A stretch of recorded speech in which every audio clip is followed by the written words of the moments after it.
شكرا يا ربي شكرا هديت قلبي شكرا. السلام علیکم ورحمۃ اللہ وبرکاتہ. نحمده ونصلی علی رسولہ الکریم. اما بعد فاعوذ باللہ من الشیطان الرجیم. بسم اللہ الرحمن الرحیم.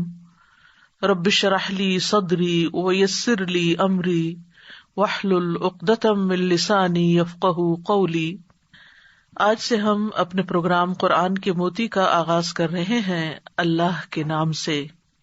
مومن اپنے ہر کام کا آغاز بسم اللہ سے کرتا ہے، اللہ کے نام سے کرتا ہے، کیونکہ اللہ ہی نے ہمیں پیدا کیا ہے، اللہ ہی ہمیں رزق دے رہا ہے، اللہ ہی کی طرف ہمیں لوٹ کر جانا ہے.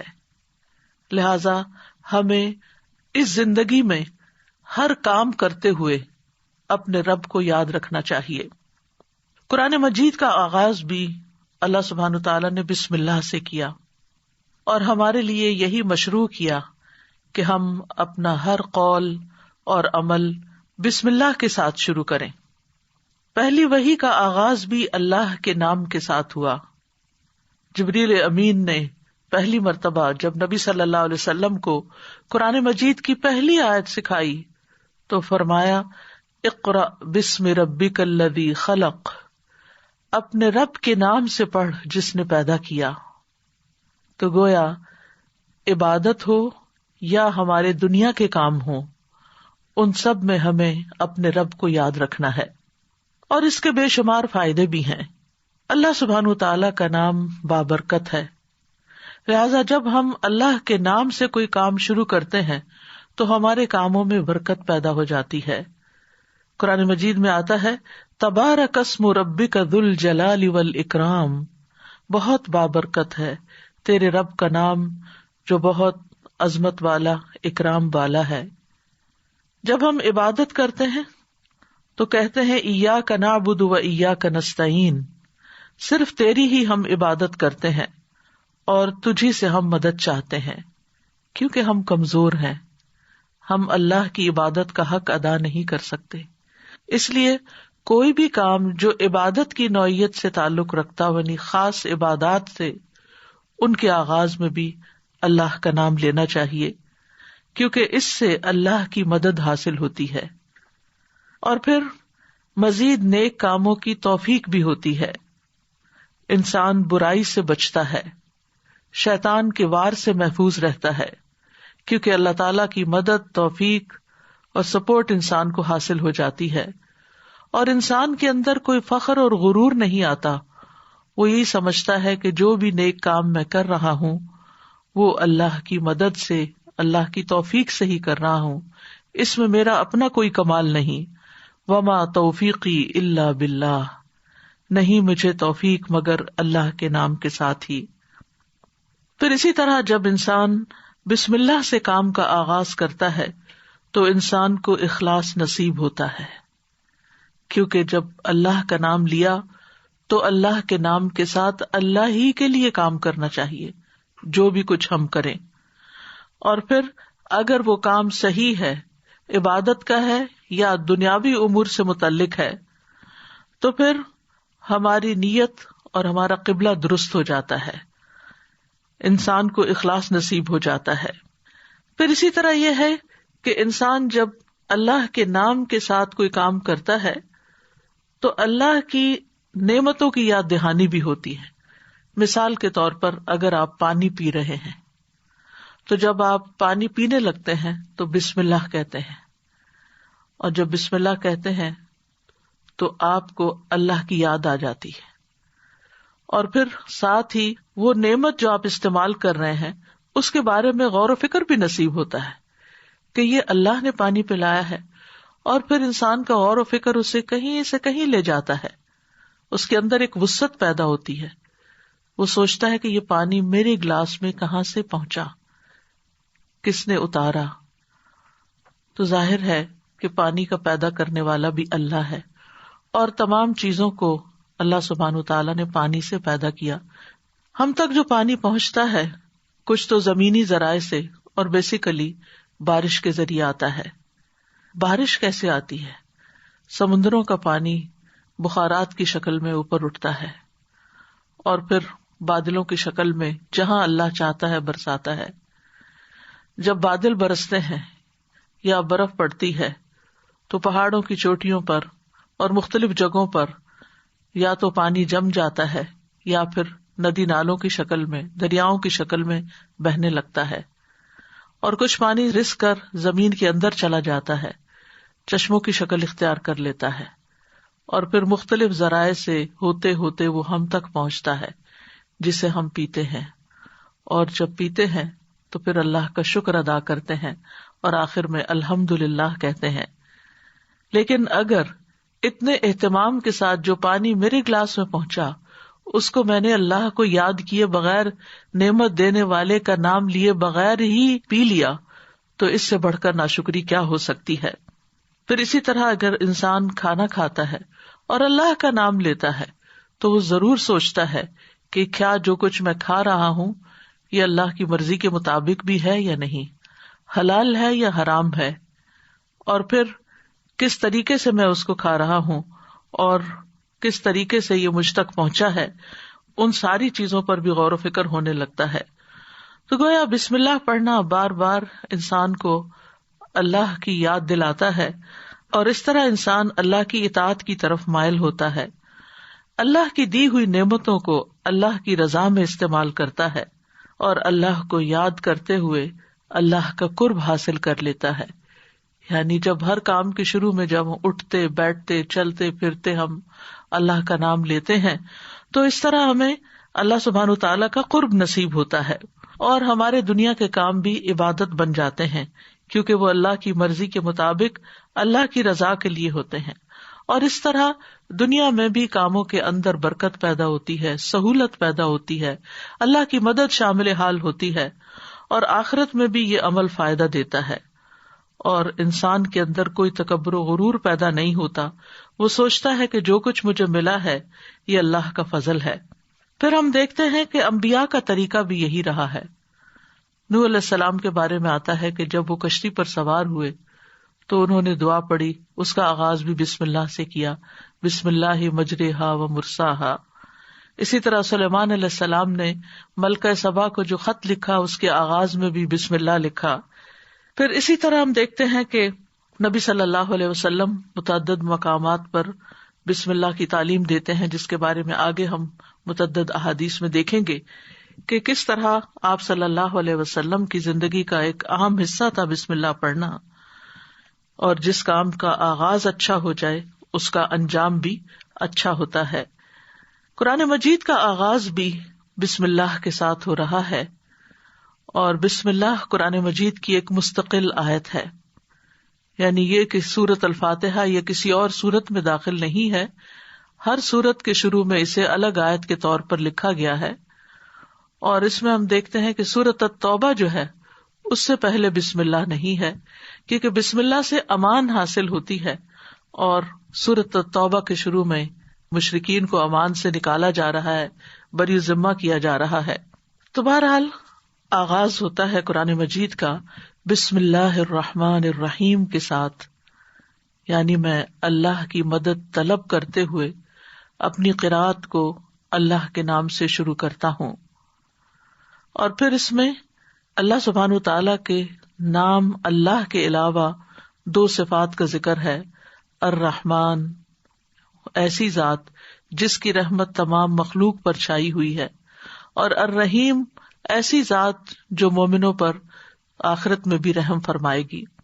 جہاں تک لفظ اللہ کا تعلق ہے تو اس کو اسم الجلالہ بھی کہتے ہیں. اللہ کی اصل الالہ ہے، اور لغت عرب میں الہ 4 معنوں پر بولا گیا ہے. نمبر 1 المعبود، جس کی عبادت کی جائے. نمبر 2 الملجا، جس کی پناہ لی جائے. نمبر 3 المفزوع الیہ، گھبراہٹ میں جس سے مدد حاصل کی جائے. نمبر 4 المحبوب، وہ محبوب جس کے ساتھ عظیم محبت ہو اور اس کے بارے میں عقلیں حیران ہو جائیں. تو اللہ کا لفظ اللہ سبحانہ تعالیٰ کا اسم ذات ہے، یعنی ذاتی نام ہے. سب ناموں سے عظیم اور اعلیٰ ہے، اور یہ جلیل القدر نام اللہ سبحانہ تعالیٰ کے جتنے بھی باقی نام ہیں وہ سب اسی نام کی طرف لوٹتے ہیں، یعنی وہ اللہ ہی کے نام اور اللہ ہی کی صفات ہیں.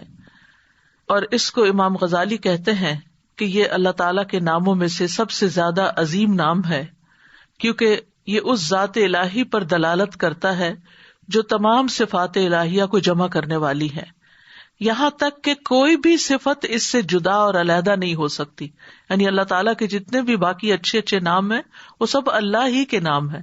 وَلِلَّهِ الْأَسْمَاءُ الْحُسْنَى، کہ اللہ ہی کے لیے ہیں اچھے اچھے نام. سورۃ الاسراء میں آتا ہے قُلِ ادْعُوا اللَّهَ أَوِ ادْعُوا الرَّحْمَٰنَ أَيَّمَّا تَدْعُوا فَلَهُ الْأَسْمَاءُ الْحُسْنَى، کہہ دیجئے کہ اللہ کو پکارو یا رحمان کو پکارو، تم جس کو بھی پکارو گے سو بہترین نام اسی کے ہیں. اسی طرح سورۃ الحشر میں آتا ہے هو اللہ الخالق البارئ المصور لہ الاسماء الحسنى، وہ اللہ ہی ہے جو خاکہ بنانے والا ہے، گھڑنے ڈھالنے والا ہے، صورت بنا دینے والا ہے. سب اچھے اچھے نام اسی کے ہیں. اسی کی تسبیح کر رہی ہے ہر وہ چیز جو آسمانوں اور زمین میں ہے، وہی سب پر غالب کمال حکمت والا ہے. تو اس لیے بہت ضروری ہے کہ جب ہم بسم اللہ مختلف مقامات پر کہتے ہیں تو ہمیں اللہ کی پہچان بھی ہونی چاہیے. اللہ سبحانہ تعالیٰ کو پہچاننا بھی ضروری ہے، اور اس کی پہچان اس کی نشانیوں کے ساتھ بھی ہوتی ہے جو کائنات میں پھیلی ہوئی ہیں. اس کی پہچان اس کی کتاب کے ذریعے بھی ہوتی ہے، اور اس کی پہچان نبی صلی اللہ علیہ وسلم نے بھی کروائی ہے. لہذا اگر ہم اللہ تعالیٰ کو پہچانیں گے تو ہم صحیح طور پر پورے شعور کے ساتھ بسم اللہ ادا کریں گے. بلحجیم قبیلے کے ایک آدمی سے روایت ہے، وہ کہتے ہیں کہ میں نے پوچھا اللہ کے رسول آپ کن چیزوں کی دعوت دیتے ہیں؟ نبی صلی اللہ علیہ وسلم نے فرمایا میں اس اللہ کی طرف دعوت دیتا ہوں جو یکتا ہے. قال ادعو الی اللہ وحدہ، کون ہے اللہ؟ وہ اللہ کہ جب تم پر کوئی مصیبت آتی ہے اور تم اسے پکارتے ہو تو وہ تمہاری مصیبت دور کر دیتا ہے، اور جب تم کسی بیابان اور جنگل میں راستہ بھول جاؤ اور اس سے دعا کرو تو وہ تمہیں واپس پہنچا دیتا ہے.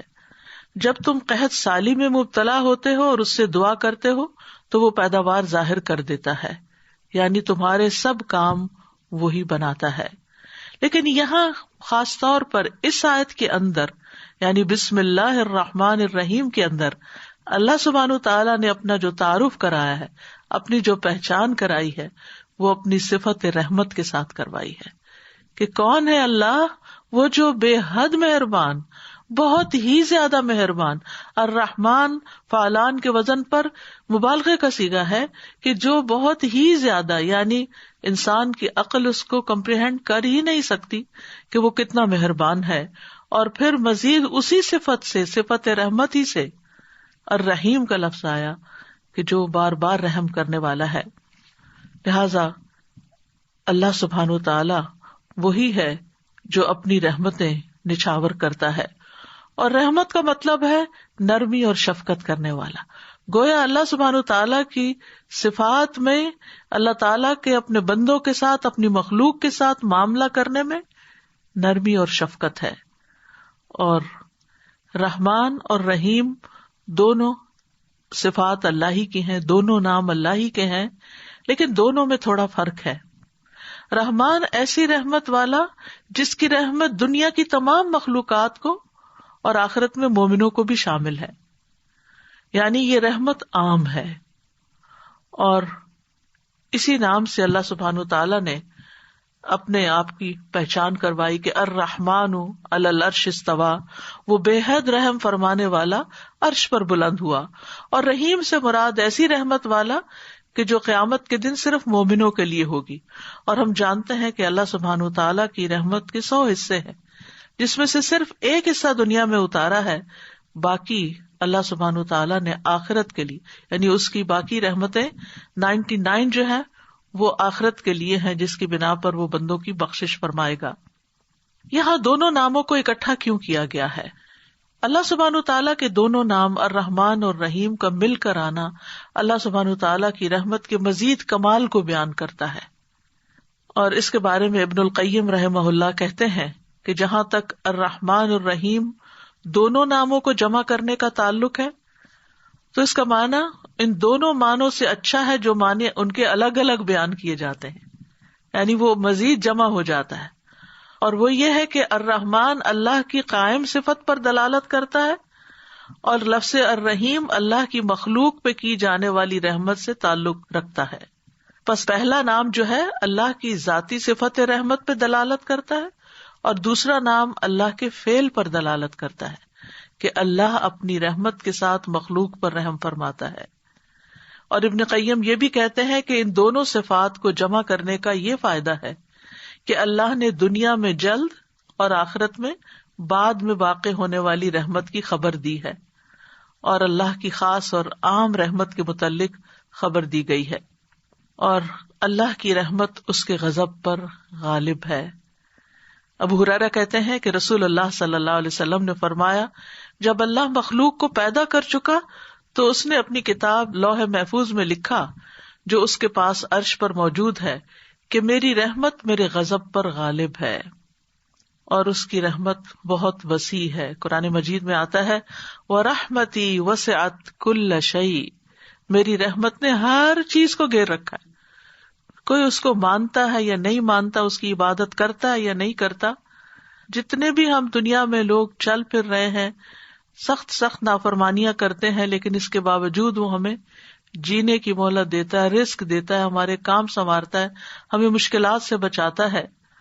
تو اللہ کے یہ دونوں نام جو ہیں، انسان کو اگر ان کی پہچان ہو جائے تو ہر غم اور پریشانی اس کی دور ہو جائے، کیونکہ ہر تکلیف میں، ہر مشکل میں اگر انسان یہ یاد کر لے کہ میرا رب بڑا ہی مہربان ہے، بڑی ہی رحمت فرمانے والا ہے، تو انسان کی پریشانی دور ہو جائے کہ وہ ہے کوئی جو میری مشکل آسان کر سکتا ہے اور وہ اپنی رحمت فرمائے گا اور ضرور کر دے گا. تو ہمیں ہر کام سے پہلے بسم اللہ پڑھنی چاہیے، کیونکہ اللہ سبحانہ تعالیٰ کا نام لینے والا کامیاب ہوتا ہے. جیسے کہ قرآن مجید میں آتا ہے قد افلح من تزکا وذکر اسم ربہ فصلی، بے شک کامیاب ہو گیا جو پاک ہوا اور اس نے اپنے رب کا نام یاد کیا. یعنی رب کا یہ نام لینا کامیابی کی علامت ہے، کامیابی کی ضمانت ہے. اور پھر نماز پڑھی، اور صبح و شام خاص طور پر اللہ کا نام لینا چاہیے.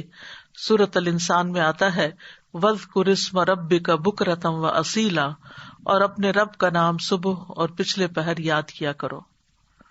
تو بہرحال اللہ کا نام لینا برکت کا سبب ہے. ایک شخص نے نبی صلی اللہ علیہ وسلم سے کہا، ہم کھانا تو کھاتے ہیں لیکن ہم سیر نہیں ہوتے، ہمارا پیٹ نہیں بھرتا. آپ نے فرمایا شاید تم الگ الگ کھاتے ہو، اپنے کھانے پہ جمع ہو جایا کرو اور کھانے کے وقت اللہ کا نام لیا کرو، وہ تمہارے لیے اس کھانے میں برکت ڈال دے گا. یعنی یہ مطلب یہ ہے کہ اگر تھوڑا بھی ہوگا تو تمہارا پیٹ بھر جائے گا اور تمہاری بھوک مٹ جائے گی. اسی طرح اللہ کا نام لینے سے انسان کو ہر طرح کی حفاظت بھی ملتی ہے. جابر بن عبداللہ سے مروی ہے کہ رسول اللہ صلی اللہ علیہ وسلم نے فرمایا، جب رات کا آغاز ہو یا جب شام ہو جائے تو اپنے بچوں کو روک لو، گھر سے باہر نہ نکلنے دو، کیونکہ اس وقت شیاطین پھیل جاتے ہیں. پھر جب رات کی ایک گھڑی گزر جائے تو انہیں چھوڑ دو اور دروازے بند کر لو. اس وقت اللہ کا نام لو، کیونکہ شیطان بند دروازے نہیں کھول سکتا. اللہ کا نام لے کر اپنے مشکیزوں کا منہ باندھو، اللہ کا نام لے کر اپنے برتنوں کو ڈھک دو، خواہ کسی چیز کو چوڑائی میں رکھ کر ہی اس کو ڈھکو، اور اپنے چراغ سونے سے پہلے بجھا دیا کرو. تو اس سے کیا پتہ چلتا ہے کہ رات کو آخری کام جو کر رہا ہوتا ہے انسان، چاہے کیسی ہی تھکاوٹ کیوں نہ ہو، یہ کام وہ ہیں جو تقریباً سب لوگ کرتے ہیں. تو ان سب چیزوں پر بھی بسم اللہ پڑھنی چاہیے، اس وقت بھی اللہ کا نام لینا چاہیے. پھر اسی طرح اللہ کا نام لینے سے انسان اچانک پہنچنے والی مصیبت سے بھی محفوظ رہتا ہے. عثمان بن عفان کہتے ہیں، میں نے رسول اللہ صلی اللہ علیہ وسلم سے سنا، آپ فرماتے تھے، جس نے شام کو 3 بار یہ دعا پڑھ لی اسے صبح تک کوئی اچانک مصیبت نہیں آئے گی، کوئی اچانک مصیبت نہیں آئے گی. یعنی اس کا مطلب نہیں کہ دوسری آ جائے گی، یعنی ایک دم کسی قسم کی پریشانی اس کو لاحق نہیں ہوگی. اور وہ دعا ہے بسم اللہ الذی لا یضر مع اسمہ شیء فی الارض ولا فی السماء وہو السمیع العلیم. اللہ کے نام سے، وہ ذات کہ اس کے نام سے کوئی چیز زمین میں ہو یا آسمان میں نقصان نہیں دے سکتی، اور وہ خوب سنتا ہے اور خوب جانتا ہے. اور جس نے صبح کے وقت یہ دعا پڑھ لی اسے شام تک کوئی اچانک مصیبت نہیں آئے گی، اور جب شام کو کوئی پڑھ لے تو صبح تک اس کو پریشانی نہیں ہوگی.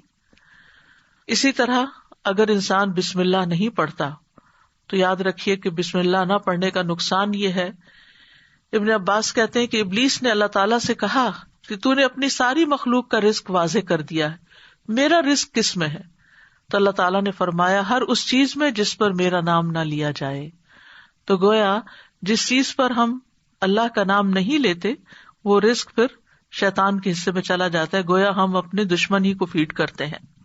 قیامت کے دن بھی اللہ کے نام سے وزنی کوئی چیز نہ ہوگی. پھر اسی طرح یعنی اس دعا کے پڑھنے کے مواقع کون کون سے ہیں؟ نمبر 1، ہر کام شروع کرنے سے پہلے، تاکہ اس میں برکت اور مدد حاصل ہو، اس کے اندر قبولیت ہو، ہمیں اخلاص نصیب ہو. پھر خاص طور پر کھانا کھانے سے پہلے حضرت عائشہ کہتی ہیں کہ رسول اللہ صلی اللہ علیہ وسلم نے فرمایا جب تم میں سے کوئی کھانا کھانے لگے تو چاہیے کہ اللہ تعالیٰ کا نام لے. پھر اگر شروع میں اللہ تعالیٰ کا نام لینا بھول جائے تو چاہیے کہ یوں کہے بسم اللہ اولہ و آخرہ، اللہ کے نام سے اس کھانے کے شروع میں اور آخر میں بھی. پھر اسی طرح لباس اتارتے وقت بسم اللہ پڑھنی چاہیے. انس رضی اللہ عنہ سے روایت ہے کہ نبی صلی اللہ علیہ وسلم نے فرمایا جنوں کی آنکھوں اور بنی آدم کی شرمگاہوں کا پردہ یہ ہے کہ جب ان میں سے کوئی اپنے کپڑے اتارے تو بسم اللہ پڑھ لے، یعنی اتارنے سے پہلے پڑھ لے، تو جن اور شیاطین کی نظر نہیں لگتی.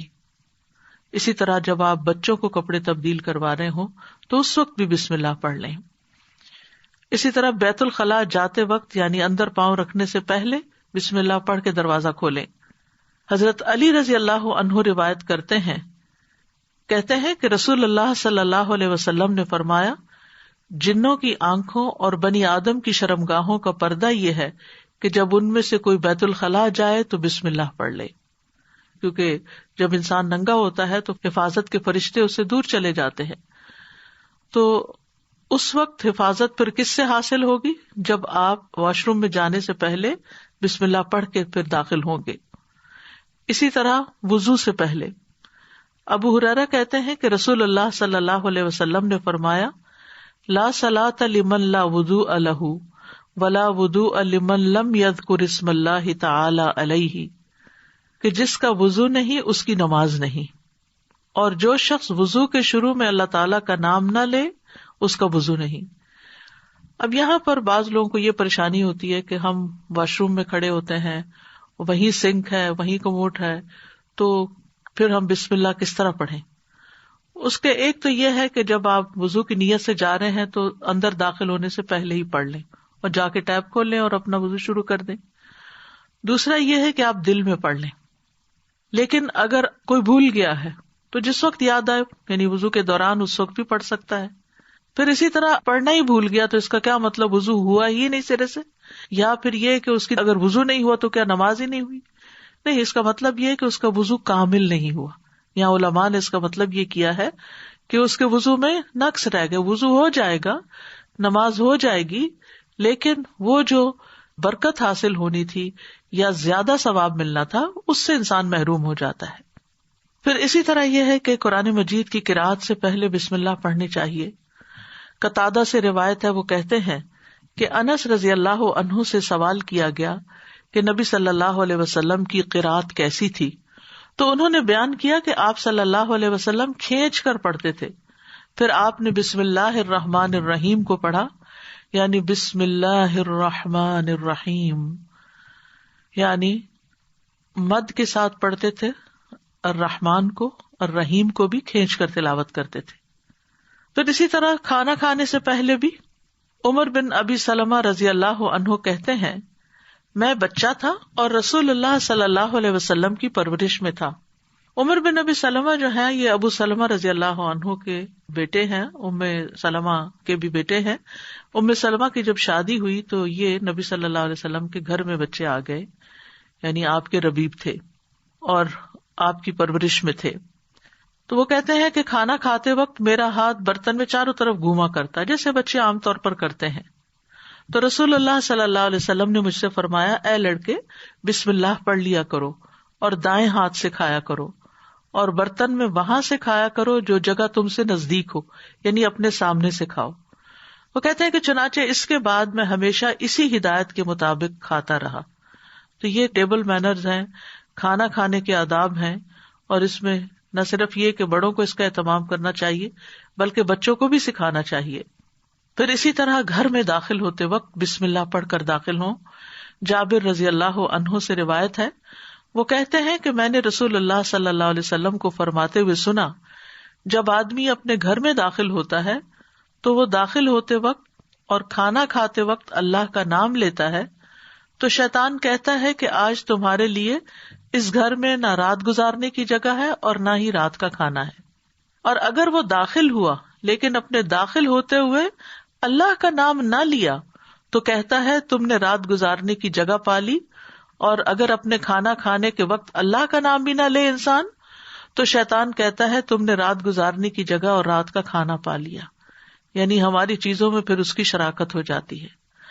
اب دیکھیں کہ بہت سارے مسائل اور بہت ساری بیماریاں عام ہو چکی ہیں جن کی بعض اوقات تشخیص بھی نہیں ہو پاتی، اور پھر ہم بعض اوقات یہ سمجھتے ہیں کہ شاید جادو ہو گیا ہے یا پھر یہ کوئی نظر لگ گئی ہے. لیکن اگر ہم ان آداب کا خیال رکھیں تو انشاءاللہ شیطان جو ہمارا دشمن ہے اس کے شر سے محفوظ رہیں گے. نہ صرف یہ کہ خود اپنے لیے بلکہ اپنے گھر والوں کے لیے بھی ان کو تعلیم بھی دیں اور ان کو یاد دہانی بھی کرائیں، اور ان کی پروٹیکشن کا انشاءاللہ بہترین سر و سامان ہوگا. اسی طرح رات کو سونے سے پہلے بسم اللہ پڑھ کر بستر جھاڑنا چاہیے. رسول اللہ صلی اللہ علیہ وسلم نے فرمایا، صحیح مسلم کی روایت ہے، جب تم میں سے کوئی اپنے بستر پر جائے تو اسے چاہیے کہ وہ اپنے تہبند کا کونا پکڑے اور اس سے اپنا بستر جھاڑ لے اور بسم اللہ پڑھ لے، کیونکہ وہ نہیں جانتا کہ کون اس کے بعد اس کے بستر پر آیا. یہ بات بڑی اہم ہے کہ وہ نہیں جانتا. تو اس سے یعنی کہ صرف انسان نہیں بلکہ جن ملکوں کے اندر بچھو کیڑے مکوڑے عام گھومتے پھرتے ہیں اور خاص طور پر گرمیوں کے موسم میں نکل آتے ہیں، یہ لوگ کھلی چھت میں کھلی فضا میں سوتے ہیں، بعضوں کے چارپائیاں سارا دن وہیں بچھی رہتی ہیں، تو معلوم نہیں کہ بستر کے اندر یا بیڈ کے اندر کون سی ایسی چیز گھس گئی کہ جس کو جھاڑنے سے وہ نکل جائے گی. دوسرا یہ کہ بعض اوقات یہ جو ہمارے سارا دن بنے ہوئے بستر رہتے ہیں تو اس کے بارے میں علماء کہتے ہیں کہ بعض اوقات جنات بھی ان پہ آ کر لیٹ جاتے ہیں. تو کئی لوگوں کو بری بری خوابیں آتی ہیں، رات کو ان کی نیند ڈسٹرب رہتی ہے. لیکن اگر آپ یہ مسنون عمل کریں تو ایسی چیزوں میں کمی واقع ہو جاتی ہے. تو یہاں پر نبی صلی اللہ علیہ وسلم نے تہبند کا کونا فرمایا. آپ کوئی بھی کپڑا لے سکتے ہیں، کوئی ٹاول لے سکتے ہیں، اپنا دوپٹے کا ہی کونا پکڑ کے ایک اس سے جھاڑ دیں. اور یہ بھی کہا جاتا ہے کہ ہم جب ایک رات سوتے ہیں تو وہ ڈیڈ سیل جو ہوتے ہیں وہ بستر پر ہی رہ جاتے ہیں، اور وہ بھی کئی بیماریوں کا باعث بنتے ہیں جب وہ بستر پر ہی لگے رہتے ہیں اور ان کو جھاڑا نہیں جاتا. تو بہرحال گرد و غبار ہو یا ڈیڈ سیلز ہوں یا کیڑے مکوڑے ہوں یا کچھ بھی نہ ہو، تب بھی نبی صلی اللہ علیہ وسلم نے جو طریقہ سکھایا ہے اس پر عمل کرنا چاہیے. اسی طرح جب آپ صلی اللہ علیہ وسلم اپنے بستر پر تشریف لے جاتے تو فرماتے اللہم بسمک احیا و اموت، یعنی اس وقت بھی بسم اللہ پڑھتے، اے اللہ تیرے نام کے ساتھ میں زندہ ہوتا ہوں اور تیرے نام کے ساتھ میں مرتا ہوں. اسی طرح سوار ہوتے وقت بھی بسم اللہ پڑھنا چاہیے. ابو لاس الخزائی رضی اللہ عنہ سے مروی ہے، کہتے ہیں کہ رسول اللہ صلی اللہ علیہ وسلم نے ہمیں حج کے لیے صدقہ کے اونٹوں میں سے ایک کمزور اونٹ پہ سوار کیا. تو ہم نے عرض کیا، یا رسول اللہ، ہمیں لگتا ہے یہ اپنی کمزوری کے سبب ہمارا بوجھ نہیں اٹھا سکے گا. تو آپ صلی اللہ علیہ وسلم نے فرمایا، ہر اونٹ کی کوہان پر ایک شیطان ہوتا ہے، جب تم اس پر سوار ہونے لگو تو اللہ کا نام لے کر سوار ہو جیسا کہ تمہیں حکم دیا گیا، پھر اسے اپنے قابو میں کر لو، اللہ اسے سواری کے قابل کر دے گا. اور آج کے دور میں بہت سے لوگ اونٹوں پہ سوار ہوتے ہیں، گھوڑوں پہ سوار ہوتے ہیں، اور گاڑیاں تو خیر عام ہیں. تو اس کا یہ مطلب نہیں کہ صرف جب اونٹ پر ہی سوار ہوں تو بسم اللہ پڑھیں. گاڑی پر سوار ہوتے ہوئے، دروازہ کھولتے ہوئے، سیٹ پہ بیٹھتے ہوئے، گاڑی سٹارٹ کرتے ہوئے اگر سوچے کہ بسم اللہ کہنے میں وقت کتنا لگتا ہے، 2 لفظ ہی تو کہنے ہوتے ہیں، لیکن اللہ کی مدد شامل حال ہو جاتی، انسان نقصان سے بچ جاتا ہے، وہ سفر محفوظ ہو جاتا ہے. اسی طرح تکلیف کے وقت بھی بسم اللہ کہنا چاہیے. جابر رضی اللہ عنہ کہتے ہیں جب غزوہ احد میں طلحہ رضی اللہ عنہ کی انگلی کٹ گئی تو انہوں نے کہا، یعنی سی جیسے ہم تکلیف یا درد کے وقت کرتے ہیں، تو رسول اللہ صلی اللہ علیہ وسلم نے فرمایا اگر تم بسم اللہ کہتے تو فرشتے تمہیں اٹھا لیتے، اس حال میں کہ لوگ تمہیں دیکھ رہے ہوتے. اسی طرح اگر کسی جگہ پر درد ہو رہی ہو تو بسم اللہ سے اللہ کا نام لے کر دم کرنا چاہیے. صحیح مسلم میں آتا ہے، عثمان بن ابو العاص ثقفی رضی اللہ عنہ سے روایت ہے کہ انہوں نے رسول اللہ صلی اللہ علیہ وسلم سے درد کی شکایت کی جسے وہ اپنے جسم میں محسوس کیا کرتے تھے جب سے وہ مسلمان ہوئے. تو رسول اللہ صلی اللہ علیہ وسلم نے ان سے فرمایا اپنا ہاتھ اس جگہ رکھو جہاں تم اپنے جسم سے درد محسوس کرتے ہو اور 3 بار بسم اللہ کہو. یہاں اس حدیث سے یہ پتہ چلتا ہے کہ جہاں شدت زیادہ ہو، تکلیف وغیرہ کی، وہاں بسم اللہ کو ریپیٹ بھی کیا جا سکتا ہے. 3 مرتبہ بسم اللہ کہو اور 7 مرتبہ یہ پڑھو اعوذ باللہ وقدرتہ من شر ما اجد واحاذر. میں اللہ کی ذات اور اس کی قدرت سے ہر اس چیز سے پناہ مانگتا ہوں جسے میں محسوس کرتا ہوں اور جس سے میں خوف کرتا ہوں.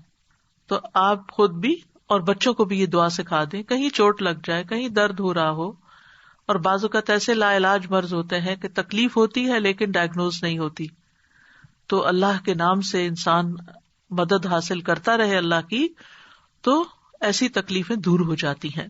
اور پورے یقین کے ساتھ یہ کرنا چاہیے. اور وہ تمام چیزیں جو نبی صلی اللہ علیہ وسلم نے سکھائی وہ سنت زندہ بھی کرنی چاہیے، اور یہ یقین رکھتے ہوئے کہ یہ سب کچھ وحی کے ذریعے آپ کو بتایا گیا تھا. یعنی آپ نے اپنی خواہش نفس سے یہ باتیں نہیں سکھائیں یا کوئی تیر تکے سے نہیں بتائیں، بلکہ آپ کو سکھائی گئی تھی.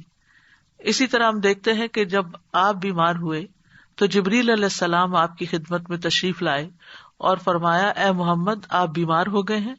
آپ صلی اللہ علیہ وسلم نے فرمایا ہاں.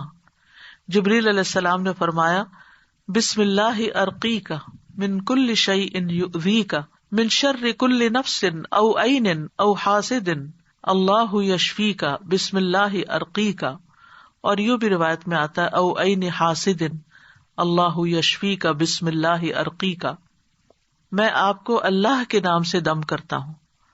آپ کو تکلیف دینے والی ہر چیز سے، ہر جان یا ہر آنکھ یا حاسد کے شر سے اللہ آپ کو شفا دے. میں آپ کو اللہ کے نام سے دم کرتا ہوں. تو اس میں آپ دیکھیے کہ ہر تکلیف دینے والی چیز سے، بعض اوقات انسان کھانا ہی ایسا کھا لیتا ہے کہ جس سے بیمار پڑ جاتا ہے، یا کوئی ایسا خواب دیکھ لیتا ہے کہ جس کو پریشان کرتا ہے، اسٹریس میں ڈال دیتا ہے اور اس سے انسان بیمار ہو جاتا ہے. یا اسی طرح بعض لوگوں کی نظر لگ جاتی ہے، بعض لوگوں کا حسد ہوتا ہے. تو ان سب بیماریوں کو جو ہم جانتے ہیں اور جن کی روٹ کاز ہمیں معلوم ہی نہیں، ان سب کے لیے بھی بہترین دم ہے جو جبریل علیہ السلام نے خود نبی صلی اللہ علیہ وسلم پر کیا. تو اس لیے ان چھوٹی چھوٹی دعاؤں کو ہمیں یاد کر لینا چاہیے. اگر یاد کرنے میں مشکل ہوتی ہے، بعض لوگوں کا حافظہ کمزور ہوتا ہے، تو پھر یہ رقیہ آپ لکھ کے بھی اپنے پاس رکھ سکتے ہیں اور اپنے گھر والوں کو، اپنے پیاروں کو خود دم کر سکتے ہیں. اسی طرح آپ دیکھیے کہ ہم بستری کے وقت بھی بسم اللہ کا حکم ہے. یعنی اس سے یہ پتہ چلتا ہے کہ چاہے آپ نماز پڑھ رہے ہیں یا قرآن پڑھ رہے ہیں یا پھر عین دنیا کے کوئی کام کر رہے ہیں، تو آپ بسم اللہ سے ان کا آغاز کریں. ابن عباس کہتے ہیں، اور وہ اس حدیث کو نبی صلی اللہ علیہ وسلم تک پہنچاتے ہیں کہ آپ نے فرمایا جب تم میں سے کوئی اپنی بیوی کے پاس آئے تو کہے بسم اللہ اللہم جنبنا الشیطان وجنب الشیطان ما رزقتنا. اللہ کے نام کے ساتھ اے اللہ ہمیں شیطان سے بچا اور شیطان کو اس چیز سے دور رکھ جو اس کے نتیجے میں تو ہمیں عطا فرمائے. یہ دعا پڑھنے کے بعد میاں بیوی کو جو اولاد ملے گی اسے شیطان نقصان نہیں پہنچا سکتا. یعنی اتنا فائدہ ہے اس دعا کا. یعنی عین اس وقت بھی اللہ کے نام کو، اللہ کی یاد کو نہیں بھولنا چاہیے. پھر اسی طرح جانور ذبح کرتے وقت قرآن مجید میں آتا ہے وَالْبُدْنَ جَعَلْنَاهَا لَكُم مِّن شَعَائِرِ اللَّهِ لَكُم فِيهَا خَيْرٌ فَاذْكُرُوا اسْمَ اللَّهِ عَلَيْهَا صَوَافَّ، اور قربانی کے بڑے جانور ہم نے انہیں تمہارے لیے اللہ کی نشانیوں سے بنایا، یعنی اللہ کی نشانیاں ہیں، تمہارے لیے ان میں بڑی خیر ہے، سو ان پر اللہ کا نام لو، اس حال میں کہ گھٹنا بندھے کھڑے ہوں، یعنی اونٹوں پر۔ اور اس کا مطلب نہیں کہ صرف اونٹوں پر، بلکہ آپ صلی اللہ علیہ وسلم نے ایک مرتبہ سینگوں والے مینڈھوں کی قربانی دی تو آپ اپنے ہاتھ سے انہیں ذبح کر رہے تھے، اور حضرت انس کہتے ہیں کہ میں نے دیکھا آپ نے ان کے رخسار پر قدم رکھا ہوا تھا، آپ نے بسم اللہ پڑھی اور تکبیر کہی، بسم اللہ اللہ اکبر۔ اسی طرح خط کے آغاز میں میت کو دفناتے وقت ابن عمر رضی اللہ عنہ سے مروی ہے کہ نبی صلی اللہ علیہ وسلم جب میت کو قبر میں اتارتے تو فرماتے بسم اللہ وعلی سنت رسول اللہ، اللہ کے نام سے اور رسول اللہ صلی اللہ علیہ وسلم کے طریقے پر۔ تو گویا آغاز بھی اللہ کے نام سے اور زندگی کا آخری مرحلہ بھی اللہ کے نام سے۔ تو کرنے کے کام یہ ہیں کہ ہر کام شروع کرنے سے پہلے اللہ کا نام لیں، تاکہ آغاز اچھا ہو تو انجام بھی اچھا ہو۔ شروع میں لینا بھول جائیں تو جب یاد آئے تو بسم اللہ پڑھ لیں۔ مثلاً بعض اوقات ہم بہت مصروف ہوتے ہیں یا بہت شدید بھوک لگی ہوتی ہے تو ایک دم ہم کھانے پہ جیسے ٹوٹ پڑتے ہیں اور بسم اللہ نہیں پڑھتے، حالانکہ جب کھانا لگ جاتا ہے تو گھر کا بڑا جو ہے وہ کہتا ہے بسم اللہ، یعنی شروع کیجیے۔ تو یہ جو لفظ بسم اللہ ہے، بسم اللہ الرحمن الرحیم، اس میں صرف یعنی کہ یہ جار مجرور ہے، اور اس میں یا تو فعل محذوف ہے یا پھر اسم محذوف ہے۔ محذوف کا مطلب ہے کہ وہ حذف کیا گیا ہے، موجود نہیں۔ کیوں؟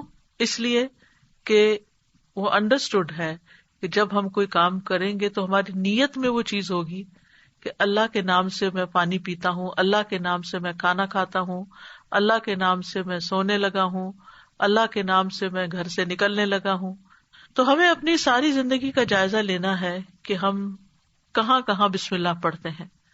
آپ دیکھیے کہ اسلامک کلچر میں تو ہر موقع پر، یعنی جب کوئی کام نہیں کہا جاتا، آپ کے بھی دل میں ہوتا ہے دوسرے کے بھی، تو آپ صرف بسم اللہ کہہ کے اس کو سمجھا دیتے۔ مثلا آپ کے گھر کی بیل بجتی، آپ دروازہ کھولتے ہیں، آپ کا کوئی دوست کھڑا ہوتا ہے تو آپ کہتے ہیں بسم اللہ۔ آپ یہ نہیں کہتے اندر داخل ہو جاؤ، یہ نہیں بولتے، آپ کہتے بسم اللہ۔ آپ اس کو بٹھاتے ہیں، وہ آپ کے لیے کوئی گفٹ لایا ہوتا ہے تو آپ کو کہتے بسم اللہ، یہ آپ کے لیے ہے، یعنی پورا جملہ بھی نہیں بولتے، صرف بسم اللہ۔ پھر اسے آپ اس کو کھانے پہ بٹھاتے ہیں، کھانا پیش کرتے ہیں تو کہتے ہیں بسم اللہ۔ ہاتھ دھلانے کے لیے جاتے ہیں تو کہتے ہیں بسم اللہ۔ یعنی بسم اللہ ایسے لفظ ہیں کہ جو ہماری ساری ما فی الضمیر کو بیان کر دیتے ہیں، اور کہنے والا بھی جانتا ہے کہ وہ اللہ کا نام کیوں لے رہا ہے، اور سننے والا بھی سن رہا ہوتا ہے کہ اللہ کا نام کیوں لیا جا رہا ہے یہاں۔ تو اس لیے ہر کام شروع کرنے سے پہلے اس میں ایکشن جو ہے وہ ہڈن ہے، وہ دل میں ہے آپ کے، لیکن بس اللہ کا نام لینا برکت کا باعث ہوگا۔ تو اللہ کے نام کی برکتیں حاصل کریں، حسرتوں سے بچیں۔ یعنی آپ بیٹھنے لگے ہیں کہیں تو بسم اللہ پڑھ کے بیٹھ جائیں، وہاں سے اٹھنے لگے ہیں تو بسم اللہ پڑھ لیں، اپنی یہ عادت بنا لیں۔ اور بچوں کے سامنے ذرا اونچی آواز سے بسم اللہ کہیں تاکہ وہ سنیں اور بار بار سنتے رہیں۔ مجھے یاد ہے بچپن میں جب کوئی بچہ گر جاتا تھا تو ہماری پھوپھی ہمارے ساتھ رہتی تھی تو اس وقت بھی بسم اللہ پڑھتی، پھر اٹھاتے ہوئے، پھر اس چوٹ کو سہلاتے ہوئے، یعنی ہر دوسرے کام میں بسم اللہ بسم اللہ۔ بچوں کو دودھ پلاتے ہوئے، بچوں کو اٹھاتے ہوئے، ان کو چینج کرتے ہوئے، تو یعنی بسم اللہ ہماری گھٹی میں پڑ جانی چاہیے کہ ہم کوئی کام اللہ کی یاد کے بغیر نہ کریں۔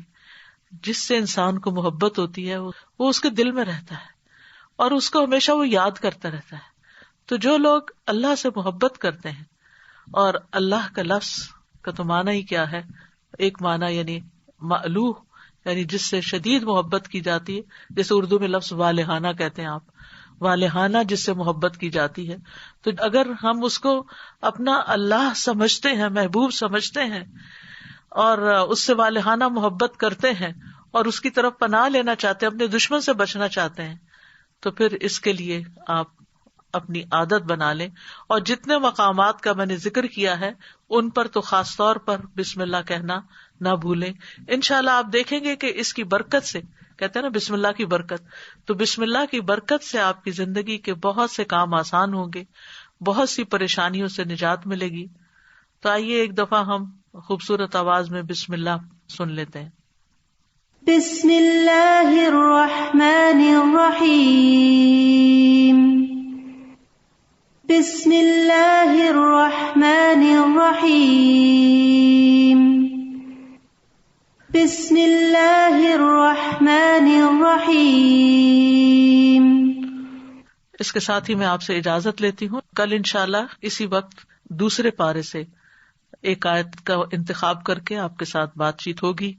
یہ رمضان کے سلسلے کی ایک کڑی ہے، اور اس وجہ سے ہر پارے سے صرف ایک آیت کو سلیکٹ کیا گیا ہے تاکہ ہم ایک آیت کو سمجھ بھی جائیں اور اس کو اپنی زندگی میں لے آئیں، تاکہ ہمارا علم ہم پر بوجھ نہ ہو، ہمارے لیے عمل کرنا آسان ہو. یعنی کبھی یہ روایت رہی کہ ایک دن میں ایک سپارہ پورا پڑھ لیا جائے، کبھی تیز بارش ہوتی ہے، اور کبھی ایک دن میں بس ایک آیت ہی سمجھ لی جائے. تو اصل مقصد کیا ہے؟ تدبر اور عمل، کہ ہم غور و فکر بھی کریں اور اس کے ساتھ ساتھ عمل بھی کریں. وآخر دعوانا ان الحمد للہ رب العالمین.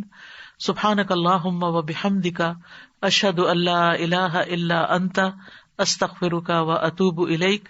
السلام علیکم ورحمۃ اللہ وبرکاتہ.